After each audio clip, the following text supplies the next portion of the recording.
ಮುಂಗಾರು ಆರಂಭವಾಗಿದ್ರೂ ಬರದ ಛಾಯೆ, ಒಣಗುತ್ತಿವೆ ಬೆಳೆಗಳು, ಬರಿದಾಗುತ್ತಿವೆ ಅಣೆಕಟ್ಟುಗಳು.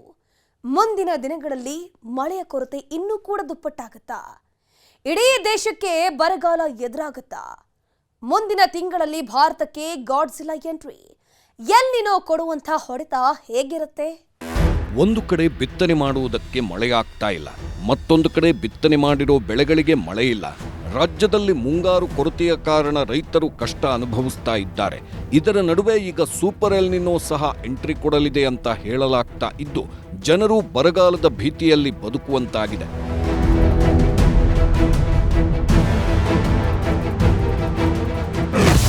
ರಾಜ್ಯದಲ್ಲಿ ಮಳೆ ಕೊರತೆ, ಬೆಳೆ ಬೆಳೆದ ರೈತರು ಕಂಗಾಲು. ಜುಲೈನಲ್ಲಿ ಗಾಡ್ಜಿಲ್ಲಾ ಎಂಟ್ರಿ, ಈ ಬಾರಿ ತೀವ್ರ ಬರಗಾಲ ಬರುತ್ತಾ? ಹೇಗಿರುತ್ತೆ ಎಲ್ ನಿನೋ ಎಫೆಕ್ಟ್? ಮಳೆ ಕೊರತೆಯಿಂದ ಏನೆಲ್ಲ ಪರಿಣಾಮ? ಅತಿಯಾಗಿ ಮಳೆಯಾದರೂ ಸಮಸ್ಯೆ, ಮಳೆ ಆಗದೇ ಇದ್ರೆ ಇನ್ನೂ ದೊಡ್ಡ ಸಮಸ್ಯೆ. ಹೆಚ್ಚು ಮಳೆಯಾದ್ರೆ ಬೆಳೆಗಳು ನಾಶವಾಗುತ್ತೆ, ಆದ್ರೆ ಒಂದಷ್ಟು ಬೆಳೆಯಾದ್ರೂ ಕೈಗೆ ಸಿಗುತ್ತೆ. ಅದೇ ಮಳೆಯೇ ಆಗಿಲ್ಲ ಅಂದ್ರೆ ಬೆಳೆಗಳೇ ಬೆಳೆಯೋಕ್ಕಾಗೋದಿಲ್ಲ. ಬೋರ್ವೆಲ್ಗಳಲ್ಲೂ ನೀರು ಬರೋದಿಲ್ಲ. ಜನ ಜಾನುವಾರುಗಳಿಗೂ ನೀರಿನ ಸಮಸ್ಯೆ ಎದುರಾಗುತ್ತೆ. ಭೀಕರ ಬರಗಾಲ ಉಂಟಾಗಿ ಊಟಕ್ಕೂ ಸಮಸ್ಯೆಯಾಗುತ್ತೆ. ಈಗ ಎಲ್ ನಿನೋ ಆ ರೀತಿಯ ಬರಗಾಲವನ್ನ ಸೃಷ್ಟಿಸಬಹುದು ಅಂತ ಹೇಳಲಾಗ್ತಾ ಇದೆ.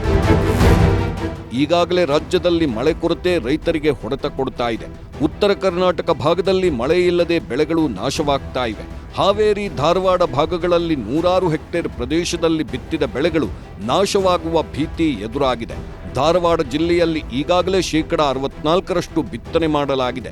ರೈತರು ಮುಂಗಾರು ಮಳೆಯನ್ನ ನಂಬಿಕೊಂಡು ಹೆಸರು, ಉದ್ದು, ಸೋಯಾಬೀನ್, ಶೇಂಗಾ ಸೇರಿದಂತೆ ಹಲವು ಬೆಳೆಗಳನ್ನ ಬಿತ್ತನೆ ಮಾಡಿದ್ದಾರೆ.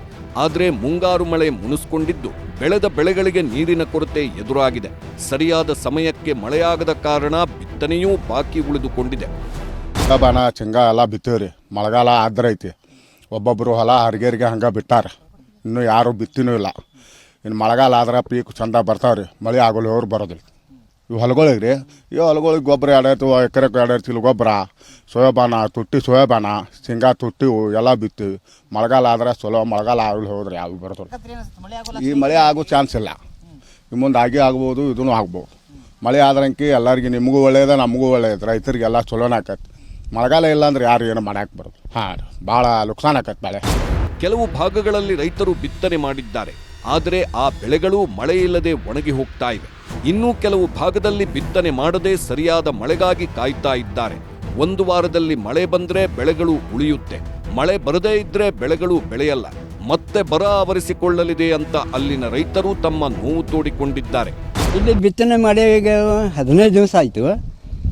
ಮಳೆ ಅಭಾವದಿಂದಾಗಿ ಪೀಕ್ ಒಣಗಕತ್ತೇವ.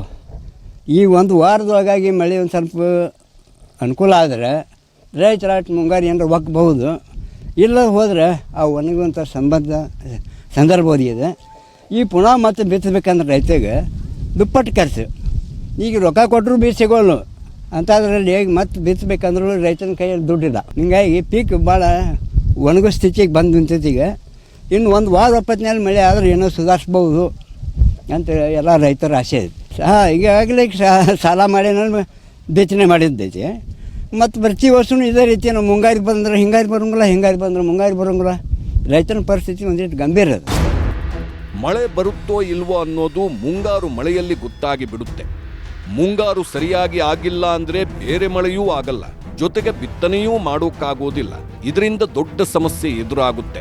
ಸದ್ಯ ಎಲ್ ನಿನೋ ಎಫೆಕ್ಟ್ನಿಂದ ಮಳೆ ಕೊರತೆ ಉಂಟಾಗಿದ್ದು ಮುಂದಿನ ದಿನಗಳಲ್ಲೂ ಉತ್ತಮ ಮಳೆಯಾಗೋದು ಅನುಮಾನ ಅಂತ ಹೇಳಲಾಗ್ತಾ ಇದೆ.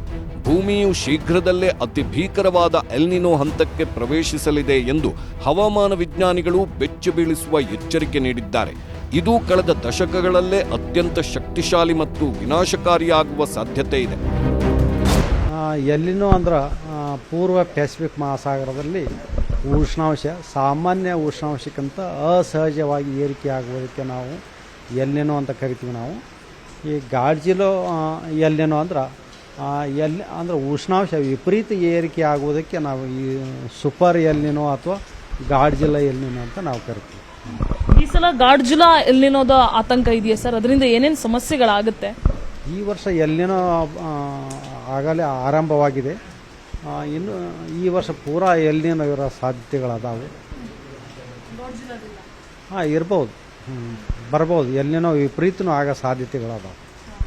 ಏನೇನು ಸಮಸ್ಯೆಗಳಾಗ್ಬೋದು ಸರ್ ಈ ಗಾಡ್ಜಿಲಾ ಎಲ್ಲಿನೋ ಬಂದರೆ? ಈ ಎಲ್ಲಿನೋ ಸೂಪರ್ ಎಲ್ಲಿನೋ ಬಂದಾಗ ಭಾರತ ದೇಶಕ್ಕೆ ಮಳೆಯ ಪ್ರಮಾಣ ಸ್ವಲ್ಪ ಕಡಿಮೆ ಆಗುತ್ತೆ. ಎಲ್ನಿನೋ ಅಂದ್ರೆ ಪೆಸಿಫಿಕ್ ಮಹಾಸಾಗರದಲ್ಲಿನ ಸಮುದ್ರದ ಮೇಲ್ಮೈ ಉಷ್ಣತೆಯು ಸರಾಸರಿಗಿಂತ ಹೆಚ್ಚಾಗುವ ನೈಸರ್ಗಿಕ ಹವಾಮಾನ ಪ್ರಕ್ರಿಯೆ.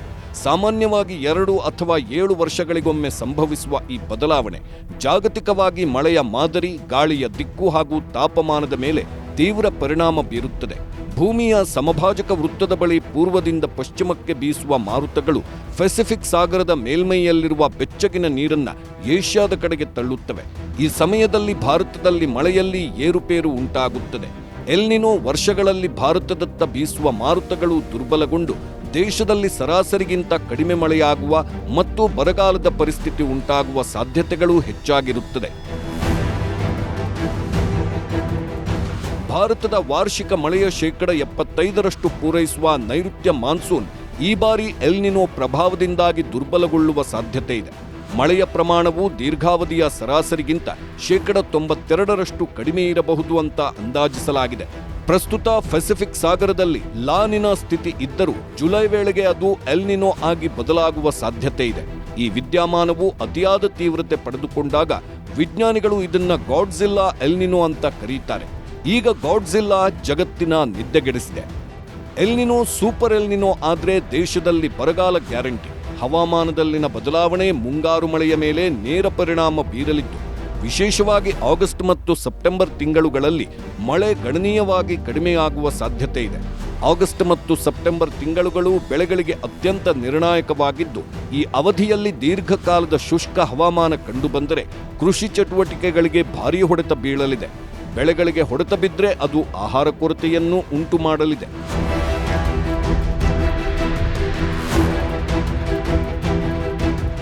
ಮುಂಗಾರು ಮಳೆ ಮಾಯವಾಗ್ತಾ ಇರೋದ್ರಿಂದ ಮಳೆಯಾಶ್ರಿತ ಪ್ರದೇಶಗಳಲ್ಲಿ ಬಿತ್ತನೆ ಕಾರ್ಯ ತೀವ್ರವಾಗಿ ಕುಂಠಿತಗೊಂಡಿದೆ.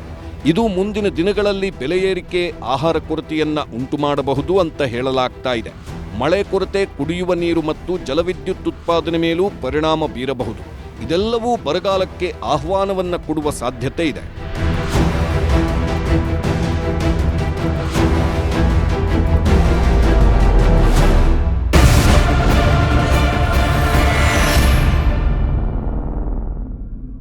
ಕಾಣದಂತೆ ಮಾಯವಾದ ವರುಣ, ಮುಂಗಾರು ಆರಂಭದಲ್ಲೇ ಕ್ಷೀಣಿಸಿದ ಮಳೆ, ದೇಶದಾದ್ಯಂತ ಮಳೆಯ ಕೊರತೆ, ಒಣಗಿದ ಭೂಮಿ, ಡ್ಯಾಂಗಳು ಖಾಲಿ ಖಾಲಿ, ಕಂಗಾಲದ ರೈತರು, ಭೀಕರ ಬರಗಾಲದ ಮುನ್ಸೂಚನೆ ಕೊಡ್ತಾ ಪ್ರಕೃತಿ. ಸ್ಯಾಟಲೈಟ್ ಚಿತ್ರಗಳಲ್ಲಿ ಗೊತ್ತಾಗಿದ್ದಾದ್ರೂ ಏನು, ಭಾರತಕ್ಕೆ ಬರಗಾಲದ ಮುನ್ಸೂಚನೆ ಸಿಕ್ಕಿದ್ಯಾ?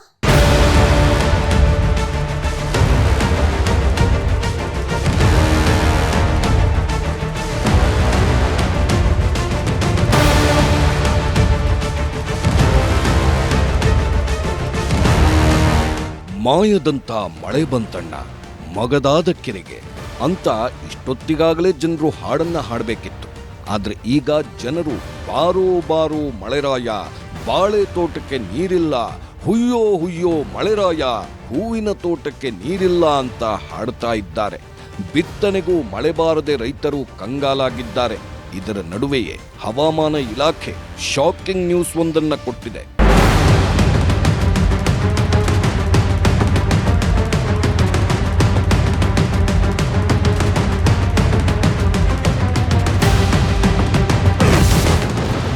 ಮುಂಗಾರು ಮಳೆ 64% ಕೊರತೆ, ವಾಡಿಕೆ ಮಳೆ 33 ಮಿಲಿಮೀಟರ್ ಕಡಿಮೆ. ಮಾಯವಾದ ಮಳೆ ಮೋಡಗಳು, ಬೆಚ್ಚಿ ಬೀಳಿಸುತ್ತಿವೆ ಫೋಟೋಗಳು. ಬಿತ್ತನೆಗೆ ಮಳೆ ಇಲ್ಲ, ಡ್ಯಾಂಗಳು ಖಾಲಿ, ರಾಜ್ಯಕ್ಕೆ ಭೀಕರ ಬರಗಾಲ ಅಪ್ಪಳಿಸುತ್ತಾರೆ. ಮುಂಗಾರು ಮಳೆ ಆರಂಭವಾಗಿ ವಾರಗಳೇ ಆಗ್ತಾ ಇದೆ. ಇಷ್ಟೊತ್ತಿಗಾಗಲೇ ಮಳೆ ಆರ್ಭಟ ಶುರುವಾಗಬೇಕಿತ್ತು. ಹಳ್ಳ ಕೊಳ್ಳಗಳು ತುಂಬಿ ಹೋಗಿ ಜನರು ಮಳೆ ಕಷ್ಟಗಳನ್ನ ಅನುಭವಿಸ್ತಾ ಇದ್ರು. ಅಣೆಕಟ್ಟುಗಳು ತುಂಬಿ ರೈತರ ಮೊಗದಲ್ಲಿ ನಗು ತರಬೇಕಿತ್ತು. ಈಗಾಗಲೇ ರೈತರು ಒಂದು ಸುತ್ತಿನ ಬಿತ್ತನೆಯನ್ನ ಮಾಡಿರಬೇಕಿತ್ತು. ಆದ್ರೆ ಅದೇನೂ ಆಗಿಲ್ಲ. ಮುಂಗಾರು ಎಂಟ್ರಿ ಕೊಟ್ಟು ದಿನಗಳು ಕಳೆದರೂ ಮಳೆಯ ಸುಳಿವೇ ಇಲ್ಲ. ಎಂಟ್ರಿ ಕೊಟ್ಟ ಮೋಡಗಳು ಒಂದಷ್ಟೇ ವೇಗವಾಗಿ ಮಾಯವಾಗಿವೆ.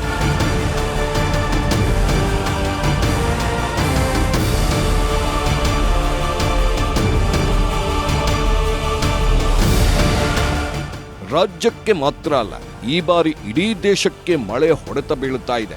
ದೇಶದಾದ್ಯಂತ ಈಗ ಮಳೆ ಕೊರತೆ ಉಂಟಾಗಿದೆ. ಇದು ಆರಂಭಿಕ ಹೊಡೆತ ಮಾತ್ರ. ಮುಂದಿನ ದಿನಗಳಲ್ಲಿ ತೀವ್ರ ಬರಗಾಲವೂ ಉಂಟಾಗಬಹುದು ಅಂತ ಹೇಳಲಾಗ್ತಾ ಇದೆ.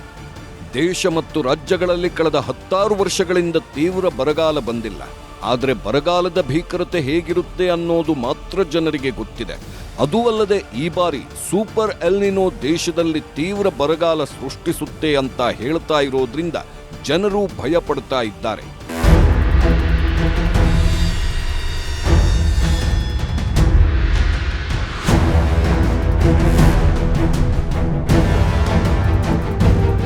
ಕಳೆದ ವರ್ಷ ಇಷ್ಟೊತ್ತಿಗಾಗಲೇ ರಾಜ್ಯದಲ್ಲಿ ವರುಣಾರ್ಭಟ ಶುರುವಾಗಿತ್ತು. ರಾಜ್ಯದ ಎಲ್ಲಾ ಜಿಲ್ಲೆಗಳಲ್ಲೂ ಮಳೆ ಅಬ್ಬರಿಸಿ ಬೊಬ್ಬಿರಿತಾ ಇತ್ತು. ಮಡಿಕೇರಿ, ಕೊಡಗು ಭಾಗಗಳಲ್ಲಿ ಪ್ರವಾಹ ಪರಿಸ್ಥಿತಿ ನಿರ್ಮಾಣವಾಗಿತ್ತು.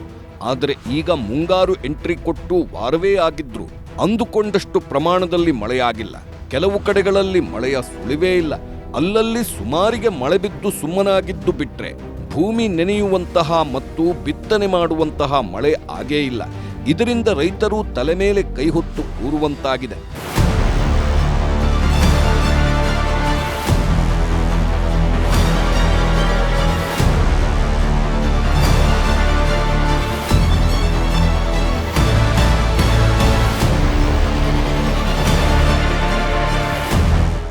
ದೇಶದ ಎಲ್ಲಾ ಭಾಗಗಳಲ್ಲೂ ರೈತರು ಮುಂಗಾರು ಮಳೆಯನ್ನೇ ಕಾಯ್ತಾ ಇರ್ತಾರೆ. ಮುಂಗಾರು ಮೊದಲ ವಾರದಲ್ಲಿ ಅದ್ಭುತ ಮಳೆ ಸುರಿಸುತ್ತೆ. ಅದು ಬಿತ್ತನೆ ಮಾಡುವ ಸಮಯ.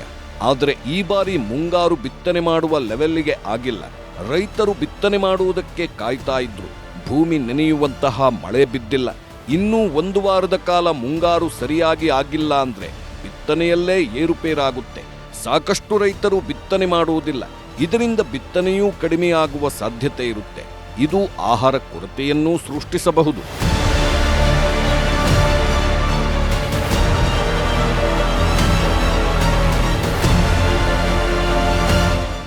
ಮುಂಗಾರು ಕಾಲಿಟ್ಟು ವಾರಗಳು ಕಳೆಯುತ್ತಾ ಬಂದರೂ ಎಲ್ಲೂ ಸಹ ಮಳೆ ಚುರುಕಾಗಿಲ್ಲ. ಹವಾಮಾನ ಇಲಾಖೆ ಮಾಹಿತಿ ಪ್ರಕಾರ ಜೂನ್ 5ರಂದೇ ಕೊಡಗು ಸೇರಿದಂತೆ ರಾಜ್ಯದ ನಾನಾ ಭಾಗಗಳಿಗೆ ಮುಂಗಾರು ಪ್ರವೇಶಿಸಿದೆ. ಆದರೆ ಎಲ್ಲೂ ಸಹ ಉತ್ತಮ ಮಳೆಯಾಗಿಲ್ಲ.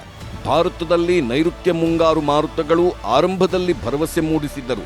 ಈಗ ದಿಢೀರನೆ ದುರ್ಬಲಗೊಂಡಿವೆ. ಉಪಗ್ರಹಗಳು ಕಳುಹಿಸಿರುವ ಚಿತ್ರಗಳಲ್ಲಿ ಮಳೆ ಮೋಡಗಳೇ ಕಾಣುತ್ತಿಲ್ಲ. ಇದು ಹವಾಮಾನ ತಜ್ಞರಲ್ಲಿ ಮತ್ತು ರೈತಾಪಿ ವರ್ಗದಲ್ಲಿ ಆತಂಕ ಮೂಡಿಸಿದೆ. ದಕ್ಷಿಣ ಮತ್ತು ಮಧ್ಯ ಭಾರತದತ್ತ ಮುಂಗಾರು ಪ್ರವೇಶಿಸಿದ ಕೆಲವೇ ದಿನಗಳಲ್ಲಿ ಮಳೆ ಚಟುವಟಿಕೆ ಸಂಪೂರ್ಣ ಕುಸಿದಿದೆ.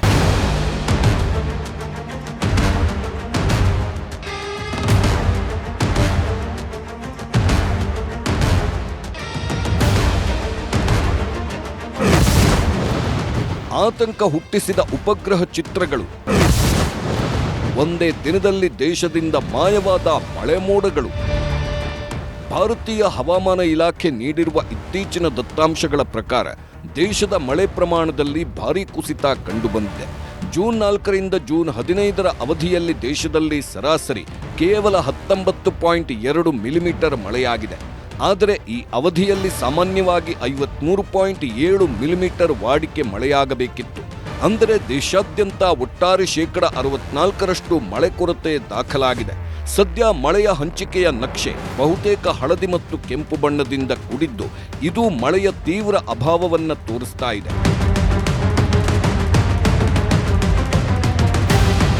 ಇನ್ನು ದೇಶದಲ್ಲಿ ಮಳೆ ಯಾಕೆ ಬರ್ತಾ ಇಲ್ಲ ಅನ್ನೋದಕ್ಕೆ ಜೂನ್ 15ರಂದು ಇನ್ಸಾಟ್ 3DS ಉಪಗ್ರಹ ಸೆರೆ ಹಿಡಿದಿರುವ ಚಿತ್ರಗಳು ಸಾಕ್ಷಿಯಾಗಿವೆ. ಇದು ಮುಂಗಾರಿನ ಹಂಗಾಮ. ಈ ಟೈಮಲ್ಲಿ ಸಾಮಾನ್ಯವಾಗಿ ಇಡೀ ಭಾರತ ದಟ್ಟವಾದ ಮೋಡಗಳಿಂದ ಆವೃತವಾಗಿರಬೇಕಿತ್ತು. ಆದರೆ ಪ್ರಸ್ತುತ ದಕ್ಷಿಣ ಪರ್ಯಾಯ ದ್ವೀಪ ಮತ್ತು ಮಧ್ಯ ಭಾರತದ ಆಕಾಶವು ಮೋಡಗಳಿಲ್ಲದೆ ಅಸಹಜವಾಗಿ ತಿಳಿಯಾಗಿದೆ. ಸದ್ಯಕ್ಕೆ ಮಳೆ ಮೋಡಗಳು ಕೇವಲ ಹಿಮಾಲಯದ ತಪ್ಪಲು, ಈಶಾನ್ಯ ಭಾರತ ಮತ್ತು ಇಂಡೋ ಗಂಗಾ ಬಯಲು ಪ್ರದೇಶದ ಉತ್ತರ ಭಾಗಗಳಲ್ಲಿ ಮಾತ್ರ ಕೇಂದ್ರೀಕೃತವಾಗಿವೆ. ಜೂನ್ 14ರಂದು ಇಡೀ ಭಾರತದಾದ್ಯಂತ ಮೋಡಗಳು ಆವರಿಸಿದ್ವು. ಅವು ಮಳೆಯಾಗಿ ಸುರಿಯಬೇಕಿತ್ತು. ಆದರೆ ಆ ಮೋಡಗಳೆಲ್ಲ ಒಂದೇ ದಿನಕ್ಕೆ ಚದುರಿ ಹೋಗಿವೆ. ಜೂನ್ 14ರಂದು ಇದ್ದ ಮೋಡಗಳು ಜೂನ್ 15ಕ್ಕೆಲ್ಲ ತಾವಿದ್ದ ಜಾಗ ಖಾಲಿ ಮಾಡಿವೆ. ಅರಬ್ಬಿ ಸಮುದ್ರದ ಮುಂಗಾರು ಮಾರುತಗಳ ಶಾಖ ಅತ್ಯಂತ ದುರ್ಬಲಗೊಂಡಿದ್ದು ಈ ಮೋಡಗಳೆಲ್ಲ ಚದುರಿ ಹೋಗಿವೆ ಅಂತ ಹೇಳಲಾಗ್ತಾ ಇದೆ. ಮುಂಗಾರಿನ ಸಮಯದಲ್ಲಿ ಮೋಡಗಳು ನಿಲ್ತಾ ಇಲ್ಲ. ಇನ್ನು ಮುಂದಿನ ದಿನಗಳಲ್ಲಿ ಏನಾಗುತ್ತೋ ಅಂತ ಜನರು ಆತಂಕ ಪಡ್ತಾ ಇದ್ದಾರೆ. ಯಾಕಂದ್ರೆ ಮುಂದಿನ ದಿನಗಳಲ್ಲಿ ಎಲ್ ನಿನೋ ಸೂಪರ್ ಎಲ್ ನಿನೋ ಆಗಲಿದ್ದು ಮಳೆ ಇನ್ನಷ್ಟು ದೂರವಾಗುವ ಸಾಧ್ಯತೆ ಇದೆ.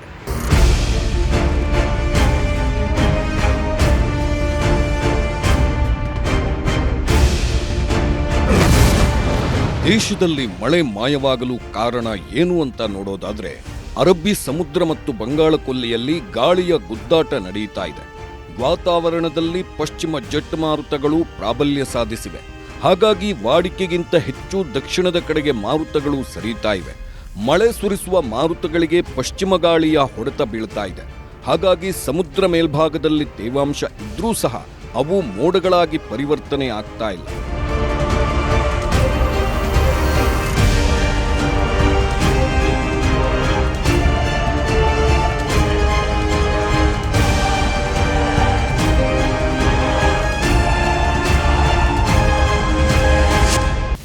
ಸಮುದ್ರದಲ್ಲಿ ತೇವಾಂಶ ಕೊರತೆ ಇಲ್ಲ. ಆದರೂ ಕರ್ನಾಟಕ, ತೆಲಂಗಾಣ, ಆಂಧ್ರಪ್ರದೇಶ ಮತ್ತು ಮಹಾರಾಷ್ಟ್ರದವರೆಗೆ ಮುಂಗಾರು ಮಳೆ ಬರ್ತಾ ಇಲ್ಲ. ಯಾಕೆ ಹೀಗಾಯ್ತು ಅಂತ ನೋಡೋದಾದ್ರೆ ವಾತಾವರಣದ ಮೇಲ್ಪದರದಲ್ಲಿ ನಡೆಯುತ್ತಿರುವ ಗಾಳಿಯ ಜಿದ್ದಾಜಿದ್ದಿಯೇ ಮಳೆ ಕೊರತೆಗೆ ಕಾರಣ ಅನ್ನೋದು ಗೊತ್ತಾಗಿದೆ. ವಾತಾವರಣದ ಮೇಲ್ಭಾಗದಲ್ಲಿ ವೇಗವಾಗಿ ಚಲಿಸುವ ಪಶ್ಚಿಮ ಜಟ್ ಮಾರುತಗಳು ಈ ಬಾರಿ ವಾಡಿಕೆಗಿಂತ ದಕ್ಷಿಣದ ಕಡೆಗೆ ಹೆಚ್ಚು ಸರಿದಿವೆಯಂತೆ. ಸಾಮಾನ್ಯವಾಗಿ ಮಳೆ ಸುರಿಸಲು ನೆರವಾಗುವ ಪೂರ್ವದ ಜಟ್ ಮಾರುತಗಳನ್ನು ಈ ಪಶ್ಚಿಮದ ಗಾಳಿ ಹತ್ತಿಕ್ತಾ ಇದೆಯಂತೆ. ಇದರಿಂದಾಗಿ ಅರಬ್ಬಿ ಸಮುದ್ರ ಮತ್ತು ಬಂಗಾಳ ಕೊಲ್ಲಿಯಲ್ಲಿ ಸಾಕಷ್ಟು ತೇವಾಂಶವಿದ್ದರೂ ಅದು ಮೋಡವಾಗಿ ಪರಿವರ್ತಿತವಾಗಿ ಮಳೆ ಸುರಿಸ್ತಾ ಇಲ್ಲ ಅಂತ ಹವಾಮಾನ ಇಲಾಖೆ ಹೇಳ್ತಾ ಇದೆ.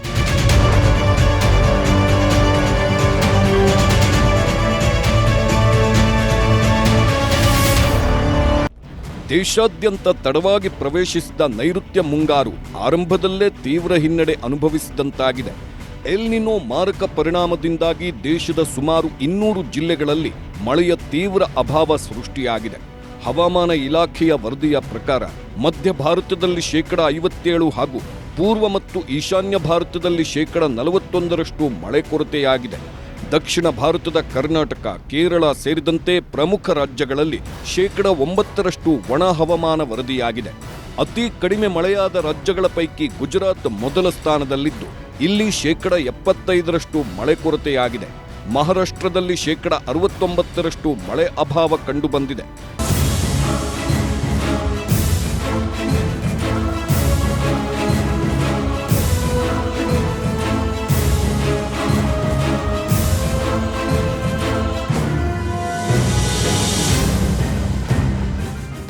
ಇನ್ನು ಮುಂಗಾರು ಆಗಮನದ ಸುದ್ದಿಯಿಂದ ಖುಷಿಯಾಗಿದ್ದ ಕರ್ನಾಟಕದ ರೈತರಿಗೆ ಈಗ ಮಳೆ ಮಾಯವಾಗಿರೋದು ಆತಂಕವನ್ನ ಉಂಟು ಮಾಡಿದೆ. ಸಾಮಾನ್ಯವಾಗಿ ಜೂನ್ ತಿಂಗಳ ಆರಂಭದಲ್ಲೇ ಭಾರೀ ಮಳೆ ಕಾಣಬೇಕಿದ್ದ ಕರಾವಳಿ ಮತ್ತು ಮಲೆನಾಡು ಭಾಗಗಳಲ್ಲೂ ಮಳೆಯ ಕೊರತೆ ಎದ್ದು ಕಾಣುತ್ತಿದೆ. ಉತ್ತರ ಹಾಗೂ ದಕ್ಷಿಣ ಒಳನಾಡಿನಲ್ಲಿ ಬಿತ್ತನೆ ಕಾರ್ಯಕ್ಕೆ ಸಜ್ಜಾಗಿದ್ದ ರೈತರು ಆಕಾಶದತ್ತ ಮುಖ ಮಾಡಿ ಕೂರುವಂತಾಗಿದೆ. ಕೃಷಿ ಚಟುವಟಿಕೆಗಳಿಗೆ ತಾತ್ಕಾಲಿಕ ಬ್ರೇಕ್ ಬಿದ್ದಿದೆ. ಹವಾಮಾನ ತಜ್ಞರು ಈ ಸ್ಥಿತಿಯನ್ನ ಮುಂಗಾರು ವಿರಾಮ ಅಂತ ಕರೆದಿದ್ದಾರೆ. ಇದು ಸಾಗರದ ವಿದ್ಯಮಾನಗಳಿಗಿಂತ ಹೆಚ್ಚಾಗಿ ವಾತಾವರಣದ ಮೇಲ್ಪದರದ ಒತ್ತಡದ ಬದಲಾವಣೆಗಳಿಂದ ಉಂಟಾಗಿದೆ. ಮುಂಗಾರು ನಕ್ಷೆಯಲ್ಲಿ ಮುಂದುವರಿದಂತೆ ಕಂಡರೂ ವಾಸ್ತವದಲ್ಲಿ ಮಳೆ ನೀಡುವ ಶಕ್ತಿಯನ್ನ ಕಳೆದುಕೊಂಡಿದೆ ಅಂತ ಹವಾಮಾನ ಇಲಾಖೆ ಹೇಳಿದೆ.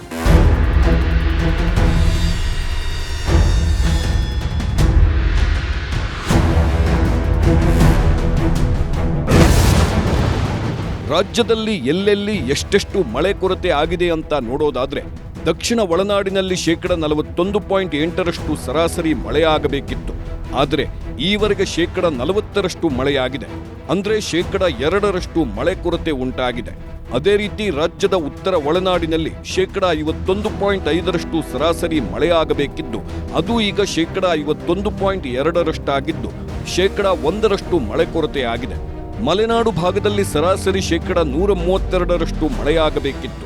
ಆದರೆ ಈಗ ಆಗಿರೋದು 84.8% ಮಾತ್ರ. ಅಂದ್ರೆ 36% ಮಳೆ ಕೊರತೆ ಉಂಟಾಗಿದೆ.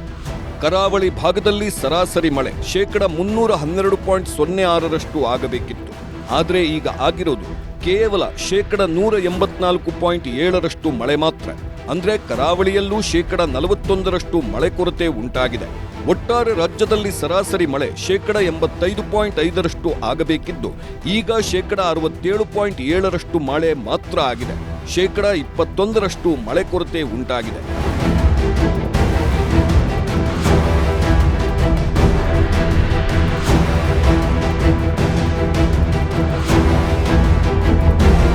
ರಾಜ್ಯದಲ್ಲಿ ಎಲ್ಲ ಭಾಗಗಳಲ್ಲೂ ಮಳೆ ಕೊರತೆ ಉಂಟಾಗಿದೆ. ಕರ್ನಾಟಕದಲ್ಲಿ ಮಾತ್ರವಲ್ಲದೆ ಪಕ್ಕದ ರಾಜ್ಯಗಳಲ್ಲೂ ಮಳೆ ಚುರುಕುಗೊಳ್ಳದ ಕಾರಣ ಕರ್ನಾಟಕ ಗಡಿಭಾಗದಲ್ಲಿ ಕೃಷಿಗೆ ಕೃಷ್ಣಾ ನೀರನ್ನ ಬಂದ್ ಮಾಡಲಾಗಿದೆ. ಜೈಪುರ ಮತ್ತು ಕೊಲ್ಲಾಪುರ ಭಾಗಗಳಲ್ಲಿ ಪರಿಸ್ಥಿತಿ ಕೈಮೀರಿದ್ದು ಕೊಯ್ನಾ ಜಲಾಶಯದಿಂದ ಕರ್ನಾಟಕ ಗಡಿಯ ರಾಜಾಪುರ ಬ್ಯಾರೇಜ್ಗೆ ನೀರು ಬಂದ್ ಮಾಡಲಾಗಿದೆ. ಕೃಷ್ಣಾ ನದಿ ಪಾತ್ರದಲ್ಲಿ ಕೃಷಿಗಾಗಿ ನೀರು ಪೂರೈಸುವುದನ್ನ ಅಧಿಕಾರಿಗಳು ಸಂಪೂರ್ಣ ನಿಷೇಧಿಸಿದ್ದು ಕೇವಲ ಕುಡಿಯುವ ನೀರಿಗೆ ಮಾತ್ರ ಆದ್ಯತೆ ನೀಡುತ್ತಿದ್ದಾರೆ. ಆದರೆ ಕರ್ನಾಟಕದ ಹಲವು ಜಿಲ್ಲೆಗಳಲ್ಲಿ ಮುಂಗಾರು ಚುರುಕುಗೊಳ್ಳದ ಕಾರಣ ಬಿತ್ತನೆ ಕಾರ್ಯ ಸಂಪೂರ್ಣ ಸ್ಥಗಿತಗೊಂಡಿದೆ. ಇದರಿಂದ ಈ ಭಾಗಗಳಲ್ಲಿ ರೈತರು ಆತಂಕಕ್ಕೆ ಒಳಗಾಗಿದ್ದಾರೆ. ಬಾವಿ ಬೋರ್ವೆಲ್ಗಳ ಅಂತರ್ಜಲ ಕುಸಿತದಿಂದಾಗಿ ಬೆಳೆ ಉಳಿಸಿಕೊಳ್ಳಲು ಹನಿ ನೀರಾವರಿ ಮೊರೆ ಹೋಗಿದ್ದಾರೆ. ತುಂಗಭದ್ರಾ ನದಿಯಲ್ಲೂ ನೀರಿನ ಮಟ್ಟ ಕಡಿಮೆಯಾಗಿದ್ದು ಕುಡಿಯುವ ನೀರಿಗೂ ಹಾಹಾಕಾರ ಆರಂಭವಾಗಿದೆ.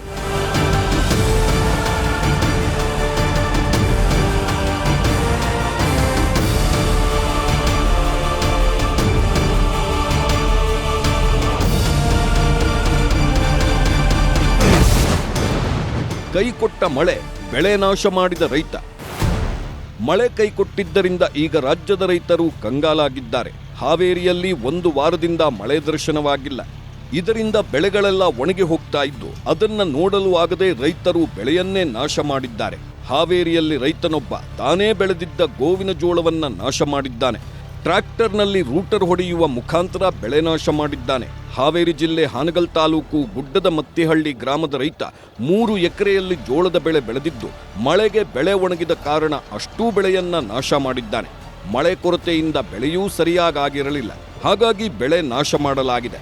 ಈ ಒಬ್ಬ ರೈತ ಮಾತ್ರ ಅಲ್ಲ, ಈ ಭಾಗದ ಸಾಕಷ್ಟು ರೈತರು ಇದೇ ರೀತಿ ಬೆಳೆ ನಾಶ ಮಾಡಲು ಮುಂದಾಗಿದ್ದಾರೆ. ಸರಿಯಾದ ಸಮಯಕ್ಕೆ ಮಳೆಯಾಗದ ಹಿನ್ನೆಲೆ ಬಿತ್ತಿದ ಬೆಳೆ ನಾಶವಾಗ್ತಾ ಇದ್ದು ರೈತರು ಕಣ್ಣೀರು ಹಾಕುವಂತಾಗಿದೆ.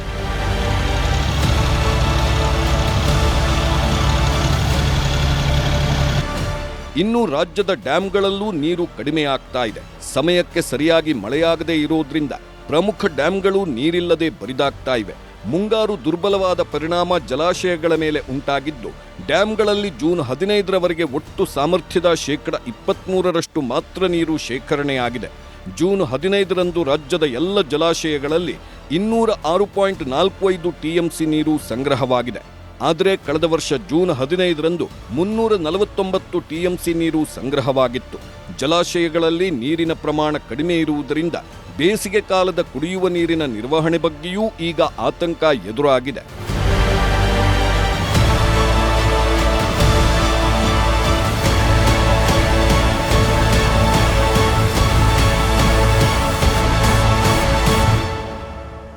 ಮುಂದಿನ ದಿನಗಳಲ್ಲಿ ಇನ್ನೂ ಕೂಡ ಭೀಕರವಾಗಿರುತ್ತಾ ಮಳೆಯ ಕೊರತೆ. ದೇಶಕ್ಕೆಲ್ಲ ಬರಗಾಲ ಎದುರಾಗುತ್ತಾ? ಸೂಪರ್ ಎಲ್ ನಿನೋ ಗಾಡ್ಜಿಲ್ಲಾ ಬಗ್ಗೆ ಹವಾಮಾನ ಇಲಾಖೆ ಹೇಳ್ತಾ ಇರೋದಾದ್ರೂ ಏನು? ನೋಡೋಣ ಒಂದು ಬ್ರೇಕ್ ಆದ್ಮೇಲೆ.